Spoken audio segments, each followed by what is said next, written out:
सब कर्म मल का नाश कर, हर प्राप्त कर निज आत्मा। जो लीन निर्मल ध्यान में, नम कर निकल परमात्मा। सब नाश कर घन घाति हरि, अरिहंत पद को पा लिया। कर नमन उन जिन देव को, यह काव्य पथ अपना लिया, यह काव्य पथ अपना लिया। आचार्य योगेंद्र देव द्वारा लिखित यह योग सार नामक ग्रंथ है और इस महान ग्रंथ में गायक भगवान आत्मा के उसी तरह से गीत गाए गए हैं जैसे समय सार में गीत गाए गए हैं। माने अध्यात्म की दृष्टि से समय सार और योग सार में कोई अंतर नहीं। और अंतिम दोहे में तो यह भी कह दिया कि मैंने ये इस ग्रंथ की रचना अपने आप को संबोधन करने के लिए लिखी है। माने देखिए, जो रचना मुनिराजों के लिए हो, जो स्वयं अपने आप को संबोधन करने के लिए हो, उसमें कितना गहराई से अध्यात्म भरा होगा। ऐसी ही बात आचार्य कुंद स्वामी ने नियम सार ग्रंथ के अंत में लिखी। उन्होंने स्वयं के बारे में, ये अपने आप के लिए लिख रहा हूँ, लिखा ना उन्होंने, इस तरह के शब्द दिए उन्होंने कि अपने आप के लिए ही मैं नियम सार ग्रंथ की रचना कर रहा हूँ, स्वयं को संबोधने अपने आप के लिए, ऐसे ही शब्द इन्होंने दिए। तो जैसी गहराई नियम सार में दिखती है, माने यही ध्यान है, यही प्रत्याख्यान है, यही साधना है, आत्मस्वरूप की अनुभूति, उसी में डूब जाएं, अपने आप में जाते हैं, वहाँ से बाहर नहीं निकलें। इस तरह के जो प्रयोग उन्होंने वहाँ किए हैं, वैसे ही प्रयोग हमारे को यहाँ योग सार में भी दिखाई देते हैं। कल तक हमने जो विषय यहाँ चलाया था उसमें हम यहाँ वह चर्चा कर चुके हैं कि ज्ञानी धर्मात्मा का चिंतन किस प्रकार का चलता है। एक आत्मा यद्यपि निश्चय से एक ही है, किंतु व्यवहार से 2, 3, 4, 5, 6, 7, 8 नहीं दिया, तभी 8 भी है। फिर दादा ने कहा कि 8 भी हो सकता है, फिर 9, 10, फिर उसके बाद में और गाथा दी तो 2 छोड़कर 2 गुण सहित, फिर और नई एक गाथा लिखी, तज 3 त्रय गुण सहित निज परमात्मा में जो बसे। फिर आगे जो रहित 4 कसाय संज्ञा 4 गुण से सहित हो। माने विविध प्रकार से अलग अलग बातों का अवलंबन लेते हुए इस आत्म तत्व का चिंतन मनन और इसका अभ्यास कैसे किया जाए, यह चर्चा काफ़ी विस्तार से कल तक अपनी यहाँ हुई है। फिर जो 81 नंबर का श्लोक हमने यहाँ देखा, उसमें उन्होंने बात बतलाई कि भाई ये जो दर्शन ज्ञान चारित्र संयम शील तप प्रत्याख्यान जो दिखते हैं, ये सब वास्तव में आत्मा ही है, ये कोई अलग नहीं है। सारा जगत ये समझता है कि प्रत्याख्यान बाहर होगा, संयम बाहर होगा, लेकिन बाहर में है ही नहीं, सब कुछ आत्मा ही है। आत्मा में है ये नहीं लिखा, आत्मा ही है। दर्शन ज्ञान चारित्र संयम शील तप और प्रत्याख्यान, यह सब आत्मा को ही कहा गया है, आत्मा ही है। तो यह सब चर्चा कल तक हम यहाँ कर चुके हैं। देखिए, अब इसी चर्चा को थोड़ा सा और आगे बढ़ाते हैं कि साहब ये सब आत्मा ही है, ये बात कुछ जच नहीं रही है हमारे को। आपने कह दिया और हम मान लेंगे। तो आचार्य देव कहते हैं भैया मैं नहीं कह रहा हूँ, केवल ही कह रहे हैं। मैंने बार बार में अपनी बात की साक्षी के लिए सर्वज्ञ परमात्मा को प्रस्तुत करते हैं। ये केवल ज्ञान में ये बात आई है, केवली परमात्मा ऐसा जानते हैं। क्या जानते हैं? जो जान लेता स्वपर को निर्भ्रांत हो वह पर तजे, जिनके वली ने यह कहा कि बस यही संन्यास है। अब ये संन्यास शब्द का प्रयोग किया है, इस संन्यास में ऊपर कही गई सारी बातें गर्भित हो जाएगी। जिन केवली ने ये कहा, जिनेंद्र भगवान ने, देखो केवली के पहले भी जिन शब्द का प्रयोग किया, जिन केवली ने, क्योंकि दुनिया के सारे धर्म दर्शन वाले अपने परमात्मा को केवली कहते हैं। सर्वज्ञ सब मानते हैं, वीतरागी कोई नहीं मानता। दादा जब क्रमबद्ध पर्याय पर प्रवचन करते हैं तो हमेशा ये बात कहते हैं ना कि हरि इच्छा सो होए, होई है वही जो राम रचि राखा है। ये तो सब मानते हैं, अल्लाह ताला की मर्जी के बिना पत्ता भी नहीं हिलता, क्रिश्चियनों के अंदर गॉड की मर्जी के बिना नहीं होता। मैंने सब धर्म वाले इस बात को मानते हैं कि मैं अकर्ता हूँ, भगवान करता है। वीतरागी कोई नहीं मानता है। कौन इस बात को स्वीकार नहीं करे कि हमारे भगवान सब कुछ जानते हैं। लेकिन भाई इसीलिए वो जो भैया भगवती दास जी ने जो लाइन लिखी, जो जो देखी वीतराग ने सो सो होसी वीरा रे, जो जो देखी सर्वज्ञ ने नहीं क्या देखने का काम वीतरागता का है, सर्वज्ञता का है? बोलो, वीतरा देखने जानने की जो बात है वो तो सर्वज्ञता नामक गुण से होगी ना। लेकिन उसके बावजूद भी वो क्या कहते हैं, जो जो देखी वीतराग ने सो सो होसी वीरा रे।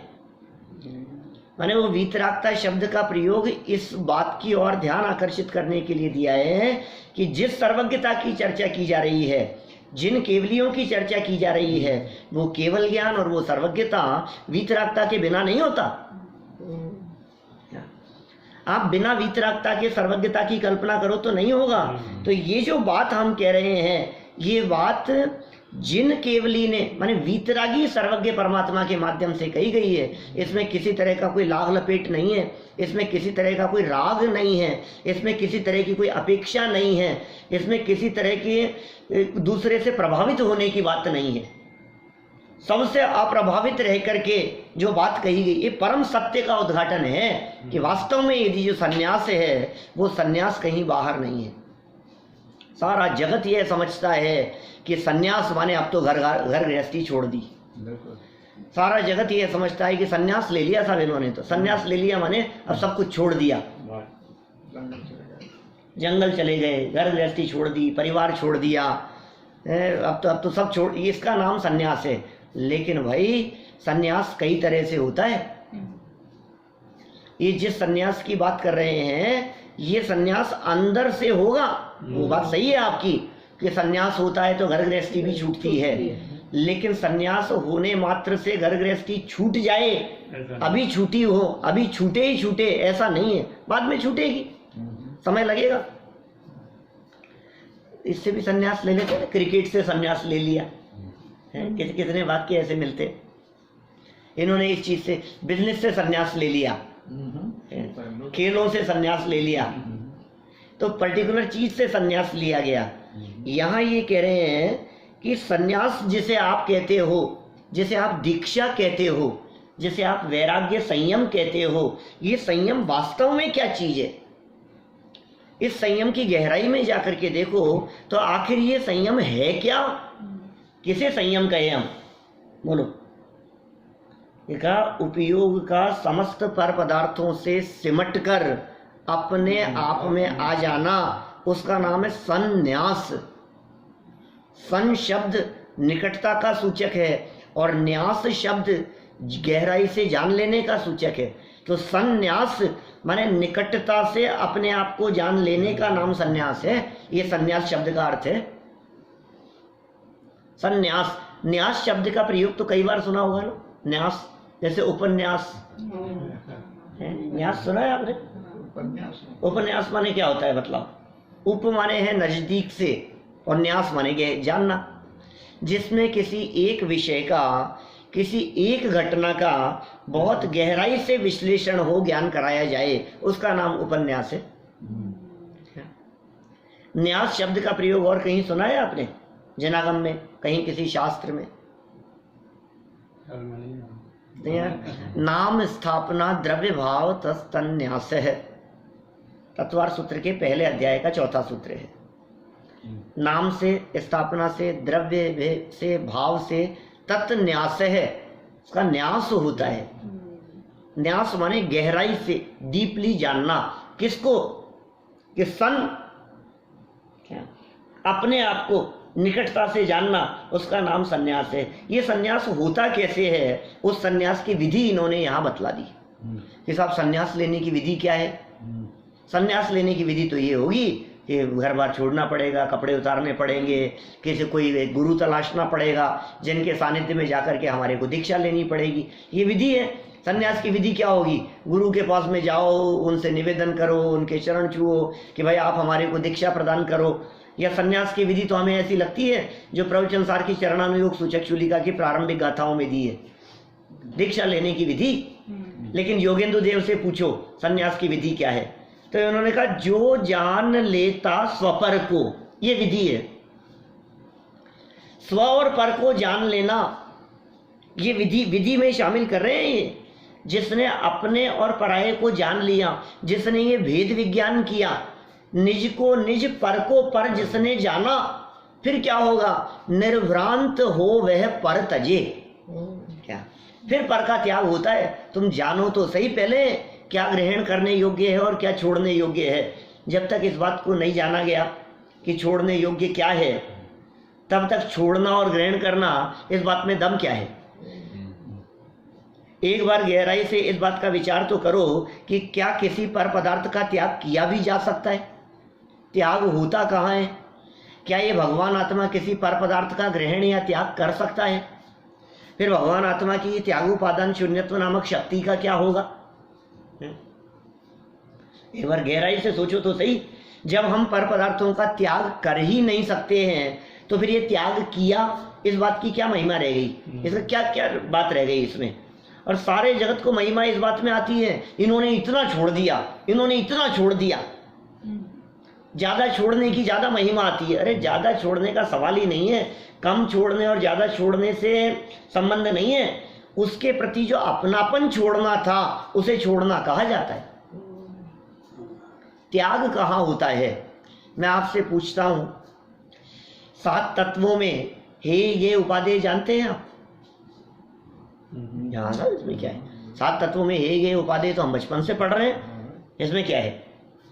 तो बताओ सुरेश जी, 7 तत्वों में से कौन से जीव तत्व हे है, गे है या उपादेय है? क्या कहना है आपको? उपादेय है, आश्रय करने की अपेक्षा से परम उपादेय है। ठीक है। अजीव तत्व, अजीव तत्व गे है। ठीक है। आश्रव और बंध तत्व हे है। पक्का है ना? देखो ये जो आप कह रहे हो ये निर्णय है ना इस बात का। और संवर निर्जरा एक देश उपाधि प्रकट करने की अपेक्षा से, और मोक्ष प्रकट करने की अपेक्षा से उपाधि। माने हे क्या है, उपादेय क्या है और गेय क्या है, ये निर्णय है आपको 7 तत्वों में कि हाँ साहब बिल्कुल निर्णय है, इसमें क्या दिक्कत है। तो हम आपसे पूछ रहे हैं कि बतलाओ अब आलू छोड़ने योग्य है या नहीं है? बोलो साहब, आलू छोड़ने योग्य है या नहीं है सुरेश जी? नहीं, पहले ये नक्की करो कि आलू 7 तत्व में से कौन से तत्व में बिठाओगे इसको आप? अजीव है, उद्गल है, अजीव तत्व में। अच्छा, आलू यदि अजीव तत्व है तो अजीव तत्व में तो हे और उपादेय है ही नहीं, अजीव तत्व तो हे मात्र है। अजीव तत्व में तो हे उपादेय होता ही नहीं है ना। छोड़ने योग्य तो आश्रव बंध है ना, तो फिर आलू छोड़ने योग्य नहीं है, फिर जमीकंद छोड़ने योग्य नहीं है। इसके प्रति जो राग है, बोलो सब तो व्यसन छोड़ने योग्य है कि नहीं बताओ? है छोड़ने योग्य। तो यदि आप उन्हें छोड़ने योग्य कह रहे हो तो फिर तुमने 7 तत्वों का निर्णय नहीं किया बराबर, हे गे उपादेय का। तो फिर साहब छोड़ने योग्य नहीं है क्या? क्या कहना चाहते हो आप कि हाँ नहीं है वो छोड़ने योग्य? कि साहब ये आपने अच्छी बात बतला दी कि ये छोड़ने योग्य नहीं है। हम जबरदस्ती इनको छोड़ के बैठे कि सुनो भाई ये छोड़ने योग्य नहीं है, लेकिन राग तो आश्रव भाव है, मोह तो आश्रव भाव है, अपनेपन का परिणाम ये तो आश्रव बंध है क्या, वो छोड़ने योग्य है। तो आलू नहीं, आलू के प्रति राग छोड़ने योग्य है। क्योंकि वो आश्रव बंध तत्व में शामिल है। आलू अजीव तत्व में, सप्त व्यसनों को जड़ की क्रिया होने से अजीव तत्व में, लेकिन उन क्रियाओं के प्रति होने वाला जो राग है वो राग भाव होने से वो आश्रव तत्व में शामिल है, और छोड़ने योग्य आश्रव है, ना कि छोड़ने योग्य अजीव तत्व है। कितनी बड़ी समस्या है कि आज हमारे चित्त में, हमारे चिंतन में ये जो ज्ञेय मात्र था, छोड़ने और ग्रहण करने का सारा बंटवारा उस ज्ञेय मात्र में हो रहा है, जिसको मात्र ज्ञान का विषय बनाना था। अजीव तत्व में कुछ ग्रहण नहीं और कुछ त्यागना नहीं। छोड़ना और ग्रहण करना जो था वो अपनी विकारी पर्यायों को छोड़ना था, और निर्मल पर्याय ग्रहण करने योग्य है, उन्हें उपादेय कहा, संवर निर्जरा को, और आश्रव बंध को हे कहा। अब हमारा सारा का सारा बंटवारा इस जगत में हो रहा है, यार ये तो ग्रहण कर लो और ये छोड़ दो, ये मेरे पास में होना चाहिए और ये छोड़ना चाहिए। माने ग्रहण करना और छोड़ना ये सारा कहाँ हो रहा है, जिसमें ग्रहण करने और छोड़ने रूपी बात ही नहीं है। हमें ये पता ही नहीं है कि हम किसको छोड़ने की बात कर रहे हैं। बातों में तो कह दिया हमने आश्रव बंध छोड़ने योग्य है, वो ये है, लेकिन जब छोड़ने की बात की हमने कि साहब आपने कुछ त्याग व्याग किया कि नहीं, कि हाँ बहुत चीजें छोड़ रखी है ना, मैंने सारे तो जमीकंद छोड़ रखे, क्या मैंने मध्य मांस मधु का त्याग किया हुआ है, पंचउदंबर फल छोड़े हुए हैं, फिर मैं ये नहीं खाता, वो भी नहीं खाता, वो नहीं खाता, इन चीज़ों को मैंने छोड़ रखा है। फिर कहता है मैंने बाजार का छोड़ रखा है। हम यदि आपसे ये पूछें कि आपने क्या क्या छोड़ रखा है, तो आप उन छोड़ने वाली चीज़ों की लिस्ट में क्या कहीं आश्रव बंध का नाम भी लेंगे? क्या हमारी छोड़ने वाली चीज़ों की लिस्ट में सब वही है ना जो अजीव में शामिल था। ग्रहण करने वाली चीजों में सिर्फ वही है ना जो ज्ञेय मात्र था। ये आचार्य देव कह रहे हैं, सुनो, तुम जिस सन्यास की बात कर रहे हो, जिसे जिनागम में सन्यास कहा गया है, वो सन्यास जान लेता स्वपर को, निज को निज और पर को पर जान लिया, इसका नाम सन्यास है। सन्यास की शुरुआत यहां से होती है भाई साहब। आत्मा को जाने नहीं, पर पदार्थों को जाने नहीं, स्वपर का भेद विज्ञान हो नहीं, अब वो कहे सन्यासी हो गए। ऐसे ऐसे सन्यासी जगत में दिखाई देते हैं जिनसे आत्मा की चर्चा करो तो चिढ़ जाते हैं, क्या बात कर रहे हो, आत्मा फात्मा की बातें मत करो। तो समझ में आता है इनका कैसा सन्यास है। ये योगेंद्र देव कैसा सन्यास बता रहे। जो जान लेता स्वपर को, जब आपने ये बात जान ली कि ये स्व नहीं है, ये पर है, तो फिर त्यागना पड़ता है उसको, कि अपने आप त्याग होता है। वच्चा खाणम नाणम, जो 34वीं गाथा में चर्चा की, ज्ञान ही प्रत्याख्यान है। 35वीं गाथा में जिस धोबी का उदाहरण देकर के बात कही, कैसे किया आखिर ये त्याग, ये तो बताओ, क्या हुआ उस त्याग के पीछे? जान लिया। जब आपको पता लग गया कि ये चीज मेरे लिए खतरनाक है, फिर त्याग करना पड़ता है क्या? डॉक्टर ने कह दिया तुम्हारी डायबिटीज बहुत हाई है, अब बतलाओ मीठे का त्याग करना पड़ेगा क्या? अब क्या होगा? सामने वाले पे निर्भर है। कोलेस्ट्रॉल बहुत ज्यादा है, बहुत ज्यादा है, अब खाओगे तो मर जाओगे, अब त्याग करना पड़ेगा क्या? बोलो कि डॉक्टर साहब आप करा दो ना त्याग इसका। अरे करा दो। जान लिया और त्याग हो गया। जिस चीज के बारे में समझ लिया कि ये मेरे लिए हानिकारक है, ये चीज मेरे लिए नुकसानदायक है, इस चीज का सेवन करने से मैं मर जाऊंगा, उसके बाद में उस चीज का सेवन नहीं होता है।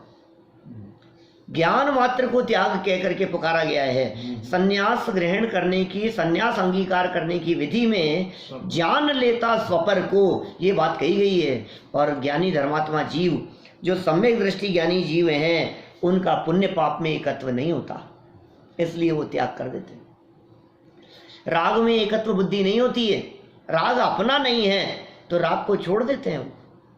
सम्यक दृष्टि ज्ञानी जीव, उसे सन्यासी कहा गया है यहाँ। जो जान लेता स्वपर को, स्वपर का भेद विज्ञान जिस ज्ञानी जीव के जीवन में है, वो सन्यासी है। चतुर्थ गुणस्थान वाला सन्यासी है, घर गृहस्थी में रहता हुआ सन्यासी है। ये कह रहे हैं 96,000 रानियों के साथ में रहता हुआ। इसकी टीका की ना दादा ने, तो कुछ कोटेशन दिए आगे। तो एक बहुत सुंदर बात कही है कि ऐसे सन्यास का प्रारंभ, यहाँ से पढ़ रहा हूँ पुस्तक से, ऐसे सन्यास का प्रारंभ अविरत सम्यक्त्व नामक चौथे गुणस्थान से हो जाता है। सन्यास कौन से गुणस्थान में होता है? बोलो, अभी यदि ये वाक्य पढ़े बिना मैं यदि ये बात आपसे पूछता तो आप क्या जवाब देते? सन्यास कौन से गुणस्थान से होता है? छठे सातवें से। एक देश त्याग की अपेक्षा से बात करो तो कह देते पंचम गुणस्थान में। या क्या बात लिखी है? ऐसे सन्यास का प्रारंभ जो जान लेता सफर को निर्भ्रांत हो वह पर तजे, ऐसे सन्यास का प्रारंभ चतुर्थ गुणस्थान से होता है। ये सम्यक दृष्टि चक्रवर्ती, जो चक्रवर्ती सम्यक दृष्टि हो, 96,000 रानियों और 96 करोड़ सैनिकों का अंदर से स्वामी नहीं होता। ये त्याग हो गया, ये त्याग वर्तता है उसके जीवन में, अपने आप को उसके स्वामी पने रूप अनुभव नहीं करता, पर पदार्थों के स्वामी पने रूप। 6 खंड की विभूति का स्वामी कौन है? तो व्यवहार में तो हम यही कहेंगे कि चक्रवर्ती उनका स्वामी है, लेकिन चक्रवर्ती के अंतर की गहराई में उतर करके देखो, क्या वे उन्हें अपना स्वामी मानता है? वचन व्यवहार चलेगा। कौन से नए का कथन? 6 खंड की विभूति का स्वामी कहना। उपचरित असद्भुत व्यवहार में। अब क्या दम है इस उपचरित असद्भुत व्यवहार में? सबसे लास्ट नंबर का है, सबसे छोटा, सबसे हीन लेवल पर है, कुछ दम नहीं है इसमें। उपचरित असद्भुत व्यवहार ने से अपने कहे जाते हैं। वो नए जिसके वास्तव में होते हैं, ज्ञानी के सम्यक दृष्टियों के नए सच्चे नए हैं, वो इस बात को गहराई से जानता है कि इसमें कुछ दम नहीं है, कहेगा बराबर। ये 6 खंड की विभूति किसकी है? कि अपनी ही कहेगा, लेकिन भ्रांति नहीं है उसको किसी प्रकार की कि ये मेरे हैं कि नहीं। ये भ्रम टूट गया है। 96,000 रानियों के साथ में रहता हुआ भी वो इनका स्वामी नहीं होता।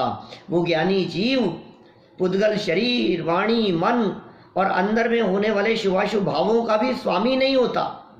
दृष्टि अपेक्षा सन्यासी हो गया।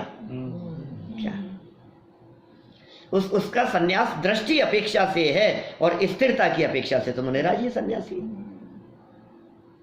दृष्टि में त्याग हो गया कि नहीं? अंदर में छूट गया, अंदर में निर्णय हो गया इस चीज का कि यार ये छोड़ने योग्य है, बस हो गया त्याग। अब बाहर में होगा, जब होगा बाहरी प्रक्रिया में समय लग सकता है। अंदर में एक बार जिसके प्रति परत्व बुद्धि वर्तने लग गई तो वहां त्याग हो गया। ये मेरे नहीं है, ये अपने नहीं है। जिस स्पाउस को हृदय में ये बात आ गई ये अपने नहीं है, तो अब त्याग हो गया बस। अब तो प्रक्रिया होगी जो भी होगी क्या बाहर में जो प्रक्रिया होनी है तो होती रहेगी, कानूनी प्रक्रिया, लेकिन त्याग हो गया। ये त्याग अंदर से होता है, ये त्याग बाहर में नहीं होता। देखो क्या कहते हैं, गुरुदेव का एक कोटेशन यहाँ प्रस्तुत किया। एक रूप विराजमान शुद्ध वस्तु वो मेरा द्रव्य है, निज में निज बुद्धि, निज मां निज बुद्धि थाए तो परिभ्रमण टले। श्रीमद जी का वाक्य है, निज मां निज बुद्धि थाए, अपने में अपनापन हो गया। और उसमें भी है ना, कीर्तन में भी, निज को निज पर को पर जान, फिर दुख का नहीं लेश निदान। उसी में हूँ स्वतंत्र निश्चल निष्काम, ज्ञाता दृष्टा आत्म राम। देखो क्या कहा, कौन हूँ मैं? एक रूप शुद्ध वस्तु ये मेरा द्रव्य है। लक्ष्मी में मेरा द्रव्य नहीं है, अंतर में विराजमान एक रूप वस्तु वो मेरा द्रव्य है।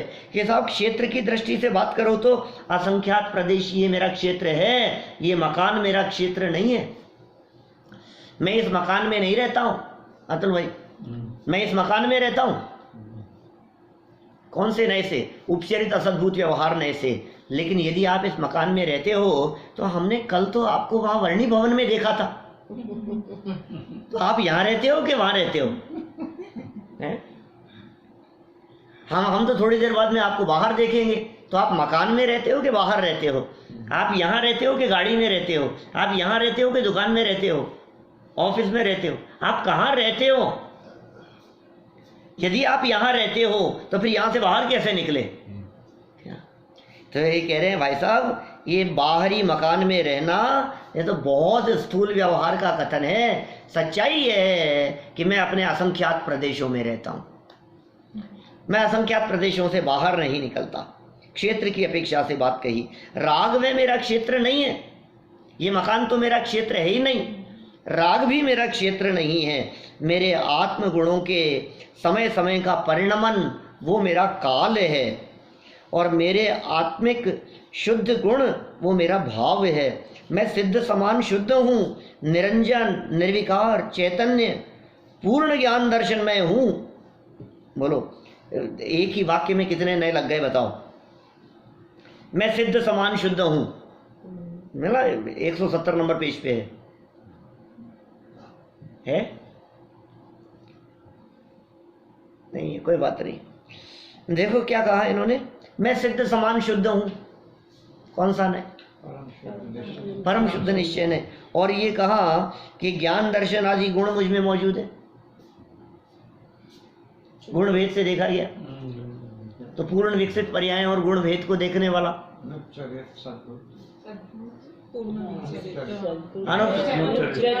सद्भुत व्यवहार ने। अभी कल से आज तक ही भूल जाओगे तो कैसे चलेगा? हाँ, तो ज्ञान दर्शन की चर्चा की तो सबसे पहले तो ये लगाओ कि एक वस्तु में चर्चा चल रही है, माने सद्भुत। फिर जो सद्भुत की बात कर रहे हैं, विकारी पर्यायों की बात चल रही है कि निर्मल की? ज्ञान दर्शन आदि गुणों की चर्चा चल रही है, तो गुण भेद और पूर्ण विकसित पर्यायों की बात यहाँ कही। देखो, आत्मा अगाध अमाप अकृत्रिम चैतन्य गुणों का महासागर है। ऐसी दृष्टि का धारक सम्यक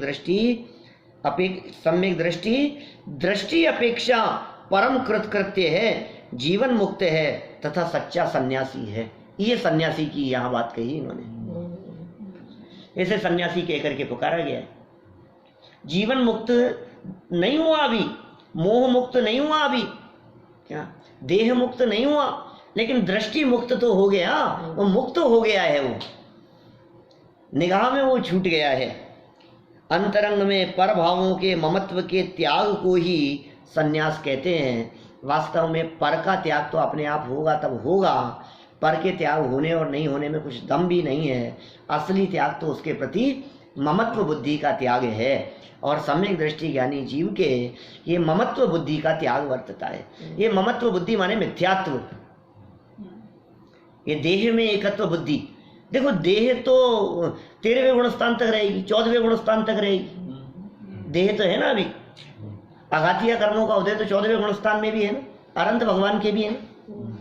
देह तो है, लेकिन देह के प्रति एकत्व बुद्धि 4थे गुणस्थान में भी नहीं है। देह तो 14वें तक है, लेकिन एकत्व बुद्धि वो 4थे में भी नहीं है। तो त्याग किसका करना है बतलाओ, देह का कि देह के प्रति एकत्व बुद्धि का? एकत्व बुद्धि का त्याग करना है, देह नहीं। क्या माने, राग हड्डी खून मांस आदि से भी ज्यादा अपवित्र है। दादा ने शौच धर्म के प्रकरण में लिखी है बात, बहुत सुंदर। उत्तम शौच धर्म का प्रकरण जहां दिया है, हर साल पढ़ते ही होंगे। बहुत सुंदर तर्क दिया कि सुनो, ये मोह मिथ्यात्व राग, इसकी जो मलिनता है ये हड्डी खून मांस आदि से भी ज्यादा अपवित्र है। क्योंकि हड्डी खून मांस आदि बने रहें तो भी सर्वज्ञ पूर्ण ज्ञानी और अनंत सुखी हो सकता है, लेकिन मिथ्यात्व का अंश भी बना रहे तो पूर्ण तो छोड़ो, आंशिक सुख भी प्रकट नहीं हो सकता है, सुख की उत्पत्ति मात्र भी नहीं हो सकती है। तो किसका त्याग करना है? देह का त्याग तेरे हाथ में ही नहीं है। अनंत वीर्य के धनी देह का त्याग करने में समर्थ नहीं है। लो, आप किसका त्याग करोगे? अनंत बल जिनको प्रकट हो गया है, अब उनकी सामर्थ्य नहीं है कि मैं देह का त्याग कर दूं, कर ही नहीं सकते हैं, क्योंकि पर में हमारी चलती नहीं। असली बात तो ये है, पर के प्रति अपनेपन का त्याग ही असली त्याग है। तो देखिए कितनी सुंदर ये गाथा है जिस गाथा को हमने यहाँ पढ़ा है। वापस देखें मूल से क्या बात कही है। जो जान लेता स्वपर को निर्भ्रांत हो वह पर तजे, जिन केवली ने यह कहा कि बस यही संन्यास है। बस यही संन्यास है। माने पद्यानुवाद कितना सरल है। ऐसा लगता है कि अभी इसके स्पष्ट शब्दों में टू द पॉइंट बात आ गई है। देखो आगे क्या कहते हैं। जब ये बात कह दी है कि साहब आपने इसी को संन्यास कह दिया है तो फिर तो घर नहीं छोड़ना है ना, फिर तो कहीं जाना नहीं है ना, फिर तो दीक्षा विक्षा तो लेनी नहीं है, फिर तो हो गया संन्यास। बस घर तो छोड़ेंगे नहीं, हम परिवार तो छोड़ेंगे नहीं। कि भैया ये बात कह दी ना, मोह छोड़ने का नाम संन्यास है। फिर किसी तीर्थ क्षेत्र में नहीं जाना है कि तू कौन से तीर्थ क्षेत्र की बात कर रहा है, तेरा आत्मा ही तीर्थ है। पढ़ो आगे गाथा में क्या कहते हैं। रतन त्रय से युक्त जो वह आत्मा ही तीर्थ है, मोक्ष का कारण वही ना मंत्र है ना तंत्र है। बोलो तीर्थ की बात कर रहे हैं, कौन से तीर्थ में चलना है। तीर्थ चलो तीर्थ है। तीर्थ किसे कहते हैं, तीर्थ की व्याख्या कर दी यहाँ। रत्नत्रय से युक्त, रत्नत्रय को भी तीर्थ कहा गया है जनागम में अनेक स्थानों पर। सम्यक दर्शन, सम्यक ज्ञान और सम्यक चारित्र को भी तीर्थ कहा गया है। वास्तव में क्या है, तीर्थ शब्द की व्युत्पत्ति जहाँ बतलाई है वहाँ कहा है तीर्यते जायते अनेन इति तीर्थम, जिससे तिरा जाए उसका नाम तीर्थ है। क्या तीर्थ किसे कहते हैं, जिससे तिरा जाए। तो किससे तिरा जाए, तो भगवती आराधना आदि ग्रंथों में उन्होंने कहा, धवला में ऐसी चर्चा की कि वास्तव में तो सम्यक दर्शन, सम्यक ज्ञान और सम्यक चारित्र ही तीर्थ है, क्योंकि इनकी उपस्थिति से ही तिरा जाता है। रत्नत्रय ही संसार से तिरने का एकमात्र रास्ता है, इसलिए असली तीर्थ तो रत्नत्रय ही है। तो फिर साहब क्या शिखर जी तीर्थ नहीं है? आप क्या कहना चाहते हो? क्या वे आचार्य देव ये मानते होंगे कि शिखर जी तीर्थ नहीं है? उसको तो शाश्वत तीर्थ कहा जाता है। गिरनार जी तीर्थ नहीं है, ये सब तीर्थ नहीं है क्या? हमारे चंपापुर जी तीर्थ नहीं है क्या? कैलाश तीर्थ नहीं है क्या? आप तो कह रहे हो रत्नत्रय तीर्थ है। कि सुनो, असली तीर्थ तो रत्नत्रय ही है, लेकिन उस रत्नत्रय के धारक जीवों ने जहां बैठ करके साधना की, व्यवहार से उस क्षेत्र को भी तीर्थ कह दिया जाता है। अभी हम लोग पोन्नूर गए थे, वहां गए थे, फिर आगे आचार्य कुंद कुंद स्वामी की साधना स्थली ऊपर, अभी यात्रा है ना 4-5 महीने पहले, दादा तो थे ही साथ में, क्या तो ऊपर गए और वहां जाकर के विचार चिंतन किया कि ओहो, ये वो क्षेत्र है जहां से कुंद कुंद स्वामी विदेह क्षेत्र गए थे। ये वो तीर्थ है जहां कुंद कुंदाचार्य ने बैठ करके साधना की थी। यहां से कुंद कुंदाचार्य गए थे। उस क्षेत्र की महिमा क्यों है? यहां से गए थे, वहां से गए थे, उस क्षेत्र से गए थे। कहां से तिरे, माने हम बात करें भगवान महावीर स्वामी, तो कहां से तिरे साहब, कहां से मोक्ष प्राप्त किया? पावापुर से। अच्छा, और ऋषभ देव ने कहां से मोक्ष प्राप्त किया? कैलाश से। और नेमिनाथ स्वामी ने गिरनार से, और पार्श्वनाथ स्वामी ने स्वर्ण भद्रकूट से, शिखर जी के ऊपर उस टोंक से उन्होंने निर्वाण प्राप्त किया। वासु पूछे कहां से गए साहब, कहां से तिरे? चंपापुर जी से। तो हम भी वहां जाएंगे तो तिर जाएंगे ना? नहीं, वहां से तिरा जाता है ना, तो हम भी वहां चलें तिरने के लिए। कि सुनो, वो वहां से नहीं तिरे, बाहर से नहीं तिरा जाता है, ये अंदर से तिरा जाता है। मोक्ष की प्राप्ति कहीं बाहर से नहीं होती है। अभी ये 5 नाम हमने आपके बीच में लिए, इसमें ही हमारे को कंफ्यूजन हो गया कि शिखर जी से है कि कैलाश से है। ये 5 जगह कैसे हो गई? तो फिर तिरने का माध्यम अलग अलग हो गया, कैलाश अलग हो गया, शिखर जी अलग हो गया, गिरनार जी अलग हो गया, पावापुर जी चंपापुर जी अलग। ये क्या चक्कर है ये कि सुनो, जिस जगह से आदिनाथ भगवान तिरे हैं, मोक्ष गए हैं, उसी जगह से महावीर भगवान मोक्ष गए हैं। अरे पंडित जी इतना भी नहीं पता आपको?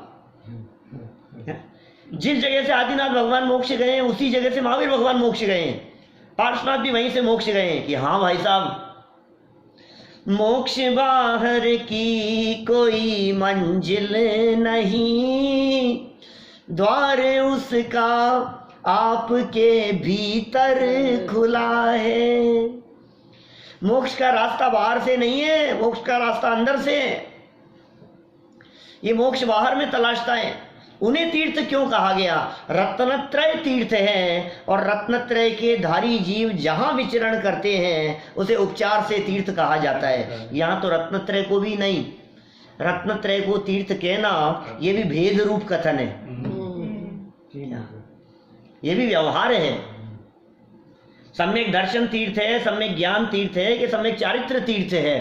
तो इन्होंने कहा सुनो, ये रत्नत्रय तीर्थ तो कहा है आचार्यों ने, लेकिन रत्नत्रय से युक्त आत्मा ही तीर्थ है। क्या बात कह रहे हैं? पूरा मूल गाथा में क्या कह रहे हैं? रत्नत्रय से युक्त जो वह आत्मा ही तीर्थ है मोक्ष का कारण वही, ना मंत्र है ना तंत्र है मोक्ष का कारण। यही मोक्ष का कारण है कि साहब मुझे मुक्ति प्राप्त करनी है, कहाँ जाना पड़ेगा बताओ? मोक्ष प्राप्त करने के लिए कहाँ जाएं? कौन से क्षेत्र में जाएं कि मोक्ष की प्राप्ति हो जाए? अरे पर क्षेत्र में पर घर फिरत बहुत दिन बीते, नाम अनेक धराए, हम तो कब हूं ना निज घर आए। ये भी लिया है क्या अपन ने? लिया ये वाला भी? हम तो कब हूं ना निज घर आए, पर घर फिरते रहे, न मालूम कहाँ कहाँ दर दर की ठोकरें खाते रहे। लेकिन भाई सच्चाई है, निज घर बिना विश्राम नाही, आज यह निश्चय हुआ। अपने घर के बिना कहीं भी विश्राम नहीं है। बाहर में कहीं भी चले जाओ आप, कितनी भी अच्छी से अच्छी फैसिलिटी हो, लेकिन घर तो घर ही है। क्यों? 5-7-10 दिन के लिए घर से बाहर निकलता है तो घर की याद आने लग जाती है। क्या अभी 1.5 महीने के लिए निकले तो निज घर बिना, ये अपना घर है कहाँ? लेकिन तू किसको घर समझ रहा है? हम तो अपने घर से बाहर निकलते ही नहीं है। क्या तुझे कहाँ महीना 2 महीना दिखाई दे रहा है? तू अपने स्वरूप को छोड़कर, अपने घर को छोड़कर बाहर निकलता कहाँ है? मैं निकला हूं ये तुझे भ्रांति है क्या? अपने असंख्यात प्रदेशों को छोड़कर ये चैतन्य तत्व कहीं बाहर निकलता ही नहीं है। बोलो कहाँ निकल गए? इसको भ्रम है हम घर से निकल गए, इसे भ्रम है इन्होंने घर छोड़ दिया, इसे भ्रम है बाहर चले गए। कहीं नहीं गए हैं, अपने को छोड़ करके बाहर जाते ही नहीं है। यहाँ बाहर जाने का काम होता ही नहीं है। मोक्ष बाहर में नहीं है। कितनी सुंदर बात कह दी है मोक्ष का कारण वही। ये तीर्थ मोक्ष का कारण है। तीर्थों को मोक्ष का कारण कहा गया है, उपचार से, व्यवहार से, जनागम में अनेक स्थानों पर। ये तीर्थ मोक्ष के कारण है भाई, ये मोक्ष के कारण है तीर्थ। लेकिन कौन सा तीर्थ? ये रत्नत्रय तीर्थ, और रत्नत्रय से युक्त आत्मा ही तीर्थ, ये मोक्ष का वास्तविक कारण है, ये असली कारण है। यदि आप चाहते हो मोक्ष की प्राप्ति करना तो चलो तीर्थ में चलें। कौन से तीर्थ चलें अतुल भाई? एक तीर्थ यात्रा का प्रोग्राम बनाओ, एक क्या तीर्थ यात्रा का प्रोग्राम बनाओ, चलें सब साथ में मिलकर के, फिर वहीं से मोक्ष चले जाएंगे। वहीं से मोक्ष तो चले जाओगे, लेकिन आप जाओगे ना तो मुझे पता है वापसी का टिकट करा के जाओगे। जो जो जीव आज तक सम्यक शिखर जी गए, लाखों करोड़ों कोड़ा कोड़ी अनंत जीव शिखर जी पहुंचे तो वहां से मोक्ष चले गए। हमें क्यों नहीं हुआ कि वापसी का टिकट जो लेके जाते हैं? हमारी प्लानिंग में ही यही है कि हमें मोक्ष नहीं जाना है, हमें तो वापस आना है। वो टिकट बेकार हो जाएगा। क्या वो टिकट बेकार हो जाएगा? और एक सेठ जी बाजार से गए थे तो बाजार जा रहे हैं। कौन से सेठ जी? तो इसकी सुदर्शन सेठ की बात, सुदर्शन सेठ। सेठ सुदर्शन पटना से, बीच बाजार से मोक्ष गए, दादा बहुत सुनाते हैं ना ऐसे। देखो खैर क्या कह रहे हैं यहाँ, उत्तम तीर्थ तो रत्नत्रय से युक्त जीव ही है। जीव को तीर्थ कहा है, जीवो मंगलम, जीव मंगल स्वरूप है, जीव स्वयं उत्तम स्वरूप है, जीव ही जीव के लिए शरणभूत है, अपना आत्मा ही अपने लिए शरणभूत है, जो आत्मा ही है शरण, अपना आत्मा ही अपने लिए शरणभूत है। तो सबका तीर्थ अपना अपना है। लो बाहर में तीर्थ है ही नहीं, आपका तीर्थ आपके पास में, और आपका तीर्थ आपके पास में, और आपका तीर्थ आपके पास में। बोलो अब तीर्थ वंदना करने के लिए कहाँ जाएं? कहीं जाना नहीं है, सब जगह से उपयोग हटा करके निज में आना है। माने तीर्थ यात्रा जाने पर नहीं होती है, आने पर होती है। हम तो जाने पे यात्रा समझ रहे थे, तीर्थ यात्रा जाएंगे जाएंगे जाएंगे, जाना नहीं है, आना है। कि कहाँ आना है? कि अपने में आना है। आज तक बहुत बाहर में गए, अब तो अपने में आ जाओ। भव सागर से तारने वाला, क्या बहुत सुंदर वाक्य लिखा है, भव सागर से तारने वाला तीर्थ तो शुद्ध आत्मा का दर्शन ज्ञान और चारित्र ही है। क्या जिस रत्नत्रय से युक्त आत्मा की चर्चा की है, एक बार सोचो तो सही, वो रत्नत्रय से युक्त आत्मा, सम्यक दर्शन, किसका नाम सम्यक दर्शन है, किसका नाम सम्यक ज्ञान है, किसका नाम सम्यक चारित्र है? अपने में अपनापन, बस इसका नाम सम्यक दर्शन। सम्यक दर्शन की जनागम में कितनी परिभाषाएं मिलती है, सब में नए लगाओ तो समझ में आए कौन सी परिभाषा ज्यादा महत्वपूर्ण है। ये नयों की उपयोगिता है भाई साहब। देवशा गुरु के श्रद्धान को सम्यक दर्शन कह दो, कितना स्थूल व्यवहार की बात हो गई। अनीति अन्याय अभक्ष के त्याग को सम्यक दर्शन कहो, नहीं है इस तरह की चर्चाएं। फिर और चर्चा करो तो देह की तरफ से चर्चा करो, सम्यक दृष्टि की लाइफ कैसी होती है, तो देह की तरफ से बात कर ली। फिर कोई अंतरंग परिणामों की अपेक्षा से बात कर दो। ये दर्शन मोहनी के उपशम से क्षयोपशम को सम्यक्त्व कहो, ये भी सम्यक दर्शन की परिभाषा है। तो दर्शन मोह की अपेक्षा से बात कही, द्रव्य कर्म की अपेक्षा से बात कर रहे हो ना। सम्यक दृष्टि के ऐसे परिणाम नहीं होते, ऐसी बात करो तो उपचरित सद्भूत हो जाएगा। अनंतानुबंधी और मिथ्यात्व से रहित सम्यक दृष्टि यानी जीव को देखो तो असद्भूत हो जाएगा, अनुपचरित असद्भूत। अनीति अन्याय अभक्ष के त्याग वाला देखो सम्यक दृष्टि जीव, तो उपचरित असद्भूत हो जाएगा। आखिर सम्यक्त्व है क्या? तो कहा अपने में अपनापन सम्यक्त्व है, तो फिर ये अनुपचरित सद्भूत में जाएगा। समझ में आ रही है बात? अपने में अपनापन, अपने में लीनता, अपने स्वरूप का अनुभव। माने मेरा कहने का मतलब ये, किसी एक विषय को देखें तो डिफरेंट डिफरेंट एंगल से उसे देखें, फिर अलग अलग एंगल से देखने के बाद में ये नक्की करें कि इन सब में से आखिर वास्तविक बात कौन सी है, परम सत्य क्या है।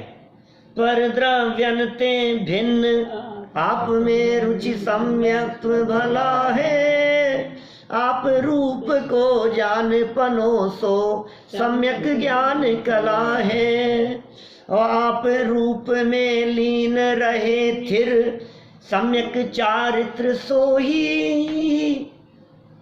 यही सम्यक दर्शन है, यही सम्यक ज्ञान है, यही सम्यक चारित्र है कि तत्वार्थ श्रद्धानम सम्यक दर्शनम, सात तत्व के श्रद्धान को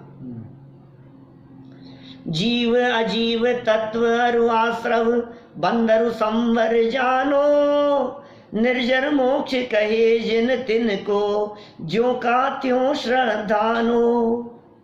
और यहाँ छेड़ालाकार कहते हैं ये सब व्यवहार सम्यक्त्व है। लो इसको क्यों व्यवहार सम्यक्त्व कहा? जीव अजीव आश्रव बंध संवर निर्जरा और मोक्ष, इन सात तत्वों का श्रद्धान ये व्यवहार सम्यक्त्व कह रहे हैं, व्यवहार सम्यक दर्शन है। क्यों? भेद रूप है इसलिए। तो निश्चय सम्यक दर्शन क्या है कि भेदों से दृष्टि हटाकर अपने ज्ञायक भगवान आत्मा की दृष्टि, वही निश्चय सम्यक दर्शन है। अपने आत्मा का ज्ञान वही सम्यक ज्ञान है, और आत्मा में लीनता वही सम्यक चारित्र है। तो हम आपसे पूछ रहे हैं कि सम्यक दर्शन कहाँ है? कि आत्मा में। सम्यक ज्ञान कहाँ है? कि आत्मा में। सम्यक चारित्र कहाँ है? कि आत्मा में। तो ये रत्नत्रय रूपी तीर्थ कहाँ है? कि आत्मा में। अब कहाँ होगा बताओ? ये बातें हमने बहुत सुनी है, ये बातें हम बहुत चर्चा करते रहते हैं, लेकिन भाई इन बातों के बारे में विचार चिंतन नहीं करते क्या? माने यदि आप उनसे बात करो, सम्यक दृष्टि ज्ञानी जीव ऐसे भेद विज्ञानी जीवों से, मान लो योगेंद्र देव के पास में जाकर के बात करो कि योगेंद्र देव आपने कभी तीर्थ यात्रा करने का भी विकल्प आता है क्या आपको? तो वो क्या कहेंगे? हम तो जाते ही रहते हैं तीर्थ क्षेत्रों में। हर अंतर्मुख तीर्थ और फिर क्षेत्र। तीर्थ क्षेत्र तो अपने असंख्यात प्रदेशी क्षेत्र ही वास्तव में तीर्थ क्षेत्र है। रत्नत्रय को तीर्थ कहा और रत्नत्रय से युक्त आत्मा को तीर्थ कहा और उसका असंख्यात प्रदेश ही क्षेत्र है। तो अपने असंख्यात प्रदेशों में विचरण करने का नाम ही तीर्थ यात्रा करना है। की है आपने यात्रा? रोज यात्रा करते हो, रोज यात्रा करते हो आप। शिखर जी गए, हमने 3 दिन में 3 बार वंदना की, रोज की हमने 3 दिन रोजाना। ये कह रहे हैं हम तो साल भर करते हैं, रोज करते हैं, क्षण क्षण में अंतर्मुख होकर के करते हैं। ये कैसी यात्रा है भाई? अंतर यात्रा की बात चल रही है यहाँ। बाहर में यात्रा तो अनंत बार की, लेकिन एक बार अपने उपयोग को अपने गायक स्वभाव में तल्लीन करके अंतर यात्रा करके देखो। बाहर यात्रा करता है तो थकान महसूस होती है, अंतर यात्रा करोगे तो सारी थकान उतर जाएगी। ये भाव भ्रमण की सारी थकान उतर जाए, ये अंतर यात्रा का फल है। क्यों साहब? अब तो हमसे यात्रा नहीं हो सकती। क्यों? कर सकते हो यात्रा सुरेश भाई? शिखर जी की यात्रा अब तो डोली में करनी पड़ेगी। अब तो यात्रा करने का विकल्प नहीं रहा हमारे। अरे यात्रा करने का विकल्प करो, ये कह रहे हैं यहाँ। अंतर यात्रा करने का विकल्प करो। जिनके विकल्पों में अंतर यात्रा की भावना होती है उन्हें निर्विकल्प अंतर यात्रा होती है। रत्नत्रय से युक्त आत्मा को ही तीर्थ कहा गया, ठीक है ना? ये परम पवित्र आत्मा को तीर्थ कहा गया। चलो, आत्मानुभव तीर्थ है, ऐसी भी चर्चाएं की है शास्त्रों में। आत्मानुभव को तीर्थ कह करके पुकारा गया है। पुरुषार्थ सिद्धि उपाय में, अंतिम वाक्य पढ़ता हूं इसका। पुरुषार्थ सिद्धि उपाय में अत्यंत स्पष्ट शब्दों में लिखा है कि रत्नत्रय ही मुक्ति का मार्ग है, अन्य कोई मार्ग नहीं है। इसी प्रकार रत्नत्रय मुक्ति का ही मार्ग है, अन्य स्वर्गाधिक का मार्ग नहीं है। इसलिए मोक्षार्थी को एकमात्र निश्चय रत्नत्रय प्राप्त करने का ही प्रयास करना चाहिए। है यही शिव मग। हे योगी जन, कोई मंत्र नहीं, कोई तंत्र नहीं, कोई सिद्धि नहीं और कोई साधना नहीं कि साहब कोई सिद्धियां तो प्रकट करनी पड़ेगी, इतना आकाश में उड़ना है ऊपर, 7 राज्य ऊपर तक। इतना ऊपर उड़ने के लिए कोई आकाशगामिनी विद्या तो प्रकट करनी पड़ेगी। तो भाई मैं कैसे उड़ूंगा 7 राजू तक? वो बहुत ऊपर हो गया भाई, 7 राजू तो। इतना ऊपर जाने के लिए क्या करना पड़ेगा? ये कहीं नहीं जाना है तो अंदर में चले जा और वहां पहुंच जाएगा। कितना ऊपर चढ़ना है? समाव शरण की 20,000 सीढ़ियां, कि कुछ नहीं करना है तो एक सीढ़ी पे पांव रख, इतनी हाइट पर। ये कुछ नहीं, आपको तो लिफ्ट लगी है, एस्केलेटर लगा हुआ है, तुम तो पांव रखो और चले जाओगे। तुम तो अंदर में पांव रखो, अपने उपयोग को अपने में जमाओ और फिर देखो आप ये ऊपर पाओगे अपने आप को। अरे ऊपर जाने में दम भी नहीं है, वहां रहते हुए निगोदिया दुखी है। क्या बात करें, वे अनंत दुखी हैं। वास्तव में पर क्षेत्र में कहीं भी आनंद नहीं है, स्व क्षेत्र में ही आनंद है। यही रत्नत्रय मोक्ष का कारण है। यह आत्मा ही वास्तव में तीर्थ है और ये तीर्थ ही मुक्ति का मार्ग है। वही ना मंत्र है ना तंत्र है। माने मुक्ति की प्राप्ति करने के लिए किसी मंत्र तंत्र आदि की साधना करने की जरूरत नहीं है। और पीछे कह दिया था यही मंत्र है, पीछे गाथा के अंदर कहा था यही मंत्र है, इसके अलावा और कौन से मंत्र की कल्पना कर रहे हो तुम? क्या हम तुम्हारे को एक मंत्र देते हैं कि बताओ, मंत्र सुनते ही आपको क्या लगता है? मंत्र सुनते ही कैसा लगता है? मैं यदि आपसे ये कहूं पौरांग भाई, कोई मंत्र याद है क्या आपको? कुछ श्लोक या कुछ मणमोकार मंत्र याद है, महामंत्र याद है। मंत्र शब्द सुनते ही हमारे को ऐसा लगे। मंत्र और तंत्र में क्या अंतर होता है जानते हैं? कुछ करना, जो विचार चिंतन की अपेक्षा रखे गहन अभ्यास के अंतर में, वो है मंत्र। मन से संबंध है मंत्र का, और तन से संबंध है तंत्र का। तो बाहर जो टोना टोटका किया जाता है ना, जो क्रियाएं, वो सब तंत्र कहलाता है, वो तंत्र विद्या है। और जो अंदर साधना की जाती है वो मंत्र है। मंत्रों की साधना की जाती है, तंत्र क्रिया की जाती है। तो ना तो साधना, मंत्र साधना, और ना तंत्र। और फिर भी यदि तुम्हें मंत्र चाहिए, तुम्हें मंत्रों की बड़ी महिमा आती है, तो सुनो, एक मंत्र देते हैं। कि क्या मंत्र? कि जो निगोद में सो ही मुझ में सो ही मोक्ष मझार। कि क्या होगा इस मंत्र से? ये भगवान ने मंत्र दिया हमारे को एक, कि जो निगोद में सो ही मुझ में सो ही मोक्ष मझार। कि क्या होगा भगवान इससे? कि इससे कि तुम्हें ना आना पड़े पुनः मेरे पास। इससे दोबारा भगवान के पास जाने की जरूरत नहीं पड़ेगी। ये ऐसा मंत्र है। मैं क्या है? भगवान आत्मा हूँ, त्रिकाली ध्रुव कारण परमात्मा हूँ, ये मंत्र है। ओम राम रीम की जरूरत नहीं है कुछ भी, क्या उन मंत्रों की जरूरत नहीं है, यही एक मंत्र है। चलिए आगे बढ़ते हैं, एक और ले लेते हैं हम। क्या है देखिए, निज जो रत्नत्रय की बात कही ना, तो रत्नत्रय क्या है वो भी बता दे। क्योंकि लोग रत्नत्रय तीर्थ तो पढ़ने में लगाए, चारित्र में लगा हुआ है। रत्नत्रय तीर्थ है भाई, तो चारित्र लो, चारित्र ले लो, इसका त्याग करो, इसको ग्रहण करो। सम्यक दर्शन भाई, देवचर गुरु के ऊपर पक्की श्रद्धा रखो। ये समझता है कि ये रत्नत्रय ये बाहरी किसी चीज का नाम है, तो फिर रत्नत्रय को क्लियर कर दिया, इसी बात को बढ़ा दिया आगे 84 नंबर का। निज देखना दर्शन तथा निज जान नाही ज्ञान, जो सतत वह आत्मा की भावना चारित्र है। लो, निज देखना दर्शन, दर्शन करना है भाव, दर्शन करना है हमारे को। करो करो दर्शन करो। फिर दर्शन करने के लिए जाना पड़ेगा, यहाँ से दर्शन करना है। मंदिर कितना दूर है?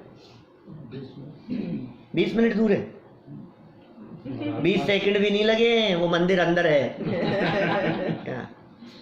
ये सारी गाथाएं दी है, 41 नंबर गाथा, 42, 43, 44, 45, इसी ग्रंथ की जो 2 वर्ष पहले पढ़ी थी अपन ने, इसी में लिखा है कि ये सारा जगत बाहर में तीर्थ खोजता है, बाहर में मंदिर देखता है, बाहर में भगवान को देखता है। ये कह रहे हैं निज देखना दर्शन। दर्शन कर लिए क्या आपने? क्या मैं तो कराया है दर्शन। ये कह रहे हैं दर्शन किसको कहते हैं ये समझो तुम। अपने आप को देखने को दर्शन कहते हैं कि नहीं? सब मंदिर जाने को भी दर्शन कहते हैं ना। मंदिर जाने को दर्शन नहीं कहते हैं क्या? कि नहीं कहते। मंदिर जाने को दर्शन तब कहा जाए जब भगवान को देख करके अपने आप को देख लिया हो, क्योंकि निज देखना दर्शन कहा। क्या कहा? दंसणु जम पिछही यही बुह अप्पा। अपने आप को जिसने देखा उसने दर्शन किया, इसका नाम दर्शन है। निज देखना दर्शन। ये सब ज्ञान प्राप्त करना है, सब ज्ञान प्राप्त करना है। क्या इस बार एक टॉपिक तो क्लियर हो गया, नए वाला तो ज्ञान प्राप्त करना है हमारे को। समय सार का ज्ञान करना है, घूमट सार का भी ज्ञान करना है एक बार हमारे को। द्रव्य संग्रह का ज्ञान भी इस बार द्रव्य संग्रह पढ़ा अपन ने, बड़ा मजा आया। 8 दिन शिविर के अंदर खूब ज्ञान तो खूब बढ़ गया हमारा। कि तुम जानते हो ज्ञान किसे कहते हैं? निज जानना ही ज्ञान है। सबको तो जाना निज को न जाना, कैसा ज्ञान धारी तूने आपा न पहचाना। बोलो, सबको तो नहीं खूब ज्ञान है, इनको खूब ज्ञान है, इनको खूब ज्ञान है। अरे साहब बहुत ज्ञान है इनको, आपको पता नहीं है कि अच्छा इनको बहुत ज्ञान है। फिर हमने उनसे पूछा कि भैया आप आत्मा को जानते हो? नहीं जानते, कि कुछ ज्ञान नहीं है, खत्म हो गया। निज देखना दर्शन तथा निज जानना ही ज्ञान है। और चारित्र, चारित्र क्या है? जो हो सतत वह आत्मा की भावना चारित्र है। क्या वास्तव में दर्शन ज्ञान चारित्र की व्याख्याएं की है? हम किसको देखने में कहाँ उलझे हुए थे, किसको जानने में उलझे हुए? शास्त्र ज्ञान तो करना ही पड़ेगा ना, शास्त्र ज्ञान तो करना ही पड़ेगा। सुनो, कितने शास्त्र पढ़े आपने? पिछले 30 साल में बहुत शास्त्र पढ़े हैं, और सुनो फिर भी तुम ज्ञान नहीं है तुम्हारे को।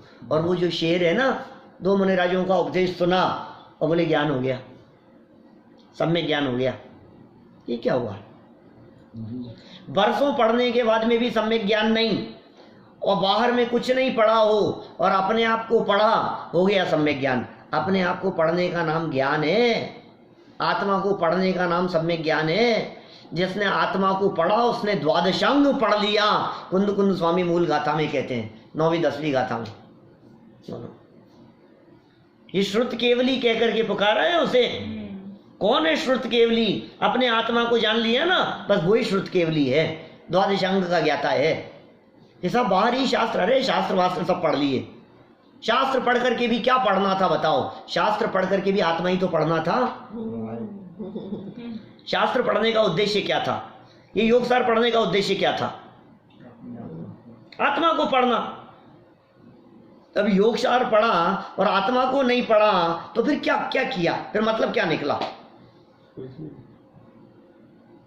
सब्जेक्ट पढ़े जाते हैं आगे आगे, जब ऊंची कक्षाओं में पढ़ाई होती है ना, तो वहां किताब नहीं पढ़ी जाती, वहां सब्जेक्ट पढ़ा जाता है, वहां व्यक्ति को पढ़ा जाता है। क्या समय सार नहीं, समय सार पढ़ने की बात नहीं होगी, वहां ये होगी आत्मा को पढ़ा के नहीं पढ़ा। क्या दादा बताते रहते हैं ना, ऐसे बहुत बार प्रवचनों में कहते हैं, तुमने कुंद कुंद को पढ़ा क्या? ये कुंद कुंद को पढ़ा, ये कुंद कुंद को कैसे पढ़ेंगे हम? तो समय सार को पढ़ा।